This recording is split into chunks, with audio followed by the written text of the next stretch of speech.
Welcome to the What to Expect While Fostering and Adopting podcast show. If you're a foster mom, on the journey to adoption, already adopted, or somewhere in the middle, trying to figure out how to navigate the foster care system, wanting to grow your family through adoption, trying to balance everything, or stuck in that space of all things unknown, you're in the right place. What if there was a way to fast track your knowledge, prepare you for the good and the hard, and somebody who could answer that long list of questions I know you have? Hi friend, I'm Christine Marie, biblical mindset coach, adoptive mom, and previous foster parent of 77 children.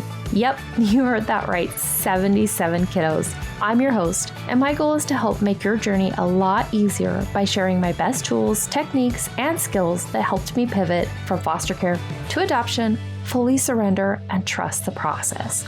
I'm about to bring some calm to the chaos and show you how to navigate through this journey with a whole lot of grace. So go grab your cup of coffee and let's jump in.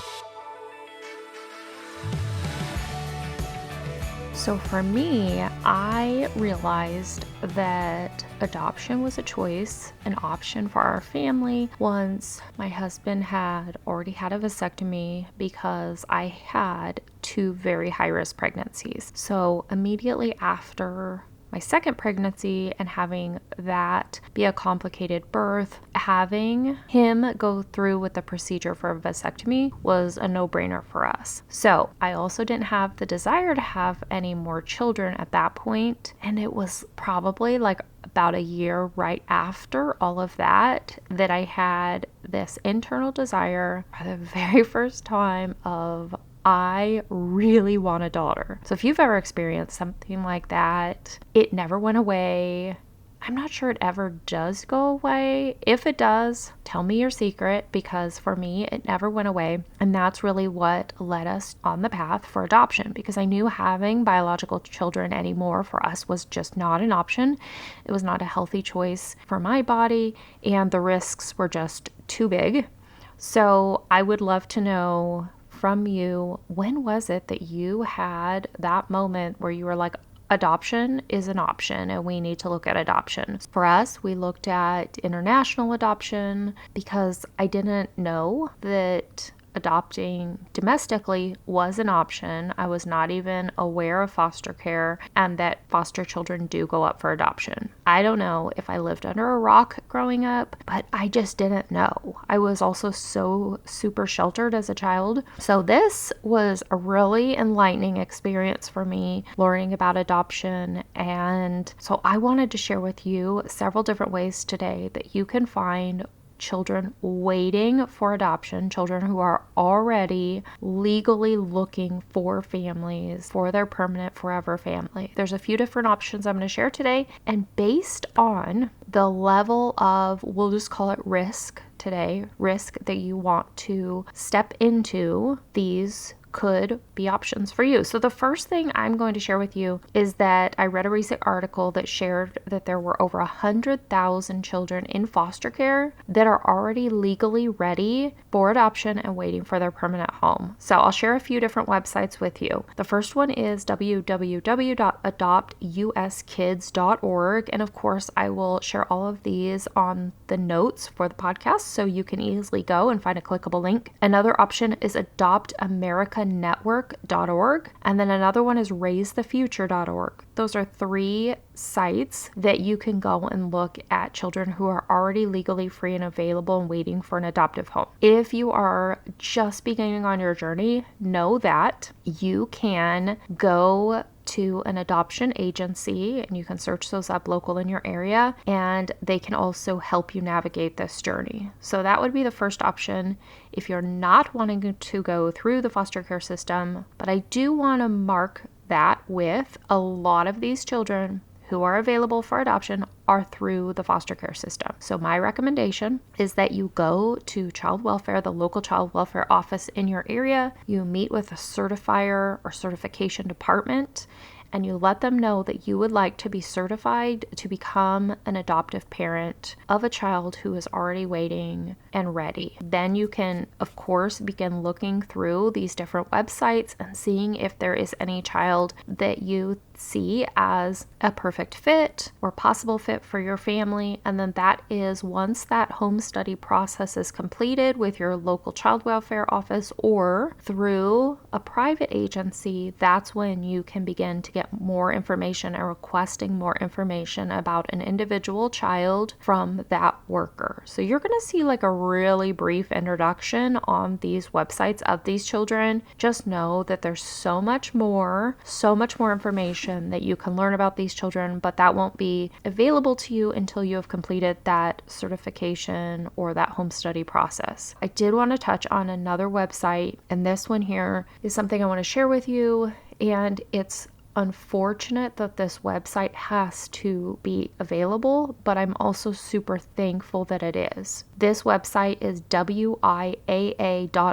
This website specifically helps match children who have already been adopted by families and it is not working out. So this is called second chance adoptions. So these kiddos have either A, been adopted internationally or adopted through the foster care system or adopted privately, and it did not work out, or it's not working out with the family that they were placed with. That is such a hard, heart-wrenching situation. And for me, when I first learned about second chance adoptions, it was a lot of judgment. And so if you're sitting there going, oh my gosh, I cannot believe that any family would do this, I would encourage you to just give them so much grace, because we never know. For me, I was super sad to realize that a resource like this had to be available. But then again, as time has gone on and I've learned more about adoption, been through the journey myself, I am truly so thankful that this resource exists, because these children are not flourishing in their an adoptive placement, or maybe the other biological children or other adoptive children in this placement are not. And trust me, as an adoptive parent, I can say there is no limit that these parents will go to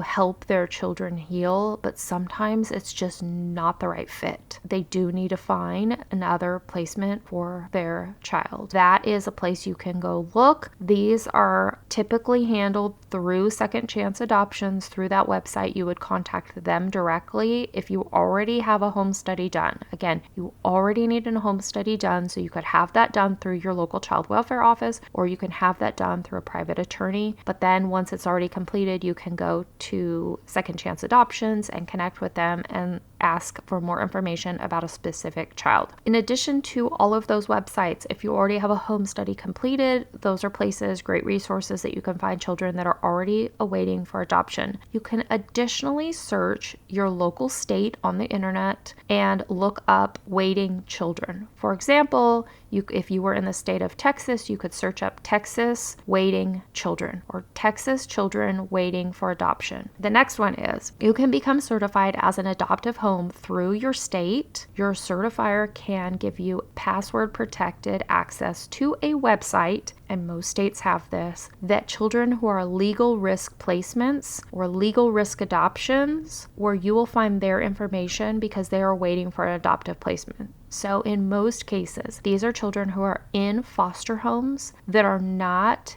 a resource to adopt them, which means for whatever reason, their current foster parent is not willing or able to adopt this child, but this child is not legally free yet. So they might be on the adoption track. They might be on their way, like their case plan has already shifted to adoption, but maybe their parents' rights have not been terminated yet. Or maybe one of their parental rights have been terminated, but not both. Or some sort of situation where it's on that track, but it's not completed yet. They're not legally free for adoption yet, so they are looking for a most likely permanent adoptive resource for this child. You will take them into your home as a foster care placement, and then over time, as the process gets finished, then they will become available for adoption, and then you could adopt them. So those are considered legal risk adoptive placements because there is legal risk. There's also a heart risk, an emotional risk. There is the chance that it won't turn into an adoption. There's the chance that maybe something will happen, and you have to know that until a child is legally free, there's always something, and you are deemed as the adoptive resource, there's always something that can happen. So yes, there's technically always a legal risk in that situation, but these are kiddos who are so close or on their way, and their current caseworker has said, we need to look for a adoptive placement for this child and get them settled prior to all of the paperwork or legal requirements being finished. So again, there is some risk, but these children are waiting. This is something you would need to have your home study done first, and then your certifier can give you access to this website. The third most risky situation that you can do is become certified as a foster care / adoptive home. So this would be where you are a foster home, you are willing to take foster care placements, and you also have a home study completed for adoption. The situation with this is you would go into this letting your certification department know that you are only looking to have children placed with you that are likely to become available for adoption. Now they know what this means. I say this is the riskiest situation because there are going to be situations where the certifier or maybe the caseworker believes that this child most likely can go up for adoption, and then the parent turns their life around and gets their child back. This is exactly what happened with us with our first foster child, and we had no idea. We went into it only wanting pre-adoptive placements, and we were a foster care home technically. The mother had already lost multiple children prior to this, but the way it works with the foster care system is even if a parent has had their rights terminated on 3 children, 10 children, the number doesn't matter. Every parent, every biological parent is given the opportunity to start fresh with every new child that is born. They are given an opportunity to turn their life around and get their child back. That's exactly what happened with this birth parent, and I'm so thankful. It's incredible that she was able to do this. The caseworkers and the certifiers fully believed, like, there is no way, and this is what they told us, there is no way this mom is going to get their child back. The dad was out of the picture. So this was really safe, a really safe situation for you to take this child. She was most likely going to be up for adoption soon. And it totally went the other way.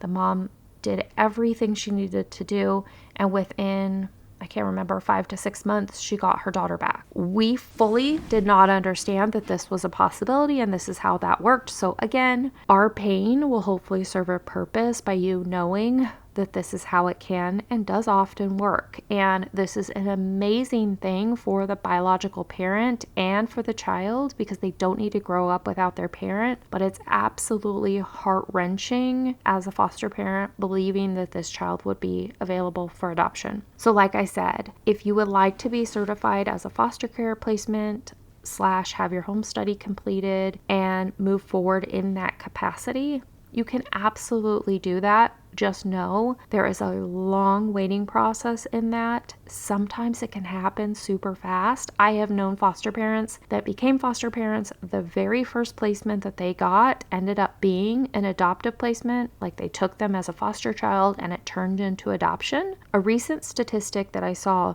stated that 55% of adoptions from foster care were from the child's foster parent. That truly is another route, but just know that the true intention of foster care and foster parenting is to do whatever it takes to help reunify that child with the parent. So that's the ultimate goal and desire for caseworkers, to help these biological parents get their children back. So it's definitely not the place to go and say, I want to become a foster parent so that I can adopt through foster care. You can have that heart's desire, but just know that's not the intention of the foster care system. It's truly to reunite and support these families. But also knowing that 55% of adoptions from foster care were by the child's foster care parent. So take those statistics, pray on them, and then move forward accordingly. Those are just a few resources that I wanted to share with you. If you are ready to adopt and you are ready to step into this journey, how you can find the right foster care placement or the right child waiting for adoption to complete your family.